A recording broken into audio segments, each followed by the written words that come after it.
বিয়ে বাড়িতেই শেষ হলো চক্রান্তকারীদের সমস্ত আস্ফালন। হ্যাঁ বন্ধুরা, মুখার্জি বাড়ির আকাশে বাতাসে এখন বিয়ের সানাই বাজছে। দুর্গার জীবন এক নতুন অধ্যায়ে পা রাখতে চলেছে। চারিদিকে আনন্দমুখর পরিবেশ, সব মিলিয়ে যেন এক নিখুঁত উৎসবের ছবি। কিন্তু এই উৎসবের পেছনেই লুকিয়ে আছে এক শীতল ষড়যন্ত্র, যেখানে জগদ্ধাত্রীর পুরনো শত্রুরা সব এক ছাতার তলায় এসেছে তাদের জীবনের সবচেয়ে বড় চালটি চালতে। তাদের লক্ষ্য এবার আরো ভয়ঙ্কর, আরো চূড়ান্ত।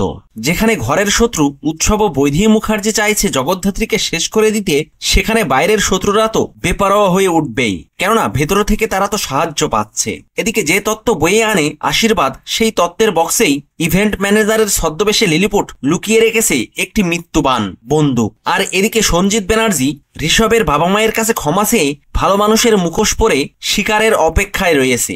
দুর্গার বিয়ের রাতে এসে জগদ্ধাত্রীর জীবনের শেষ রাত হিসেবে রচনা করবে।